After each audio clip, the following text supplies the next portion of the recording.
మహారాష్ట్రలో పూణే జిల్లాలో ఒక గిరిజన హాస్టల్లో అమ్మాయిలు సెలవుల కోసం ఇంటికి వెళ్ళొస్తే ప్రెగ్నెన్సీ టెస్ట్ చేసుకోవాలంట. ప్రెగ్నెన్సీ టెస్ట్ అలాగే ఫిట్నెస్ టెస్ట్ ఈ రెండు కంపల్సరీ. ఫిట్నెస్ టెస్ట్ ఉన్నా లేకపోయినా ప్రెగ్నెన్సీ టెస్ట్ చేసుకోవాలి. వాళ్ళ యొక్క యూరిన్ తోటి అక్కడికక్కడే టెస్ట్ చేస్తారు, మహిళలే చేస్తారు.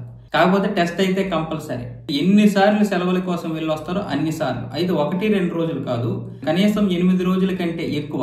8 రోజులు ఆపై గనక సెలవులు పెడితే ఖచ్చితంగా యూరిన్ తో ప్రెగ్నెన్సీ టెస్ట్ అయితే చేస్తారు. ఈ ప్రెగ్నెన్సీ టెస్ట్ ఎందుకు చేస్తారంటే వాళ్ళు ఎవరితోటైనా ఏమైనా జరిగితే రేపు పొద్దున్న గర్భం రావడానికి ఒక 5-6 నెలల సమయం పడుతుంది, అంటే తెలియడానికి.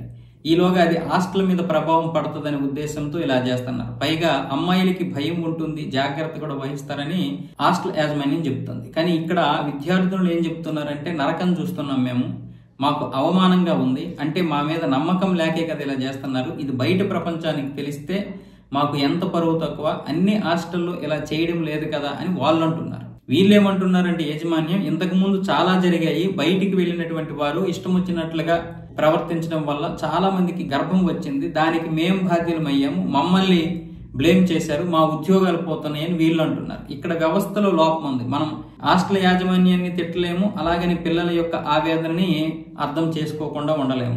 ఇక్కడ 2 విధాలు కూడా ఉన్నాయి. మనం వెంటనే యాజమాన్యాన్ని తిట్టేస్తాం కానీ వాళ్ళ యొక్క బాధలు వాళ్ళకు ఉంటాయి. మనం ఈ మధ్య చూస్తున్నాం, కొవ్వెక్కి చాలా మంది అమ్మాయిలు ఇష్టం వచ్చినట్లుగా ప్రవర్తిస్తూ ఉన్నారు. నేను హాస్టల్ వారు చేసింది మంచిదా చెడ్డదని నేను చెప్పలేను, అది మీరే చెప్పాలి. కానీ చాలా మంది అమ్మాయిలు ఇష్టం వచ్చినట్లుగా తల్లిదండ్రులు మోసం చేస్తూ, వ్యవస్థను మోసం చేస్తూ, వాళ్ళని వాళ్ళు మోసపోతూ, ఏం చేయాలో అర్థం కాక చివరికి ఆ గర్భం నుంచి బయటకు వచ్చినటువంటి పిల్లల్ని అనాథలుగా పడేయడము, లేకపోతే వీళ్ళు ఆ అవమానాన్ని భరించలేక చనిపోవడము జరుగుతోంది. కాబట్టి దీన్ని నివారించడానికి వాళ్ళకి ఆ మార్గం మాత్రమే కనిపించింది.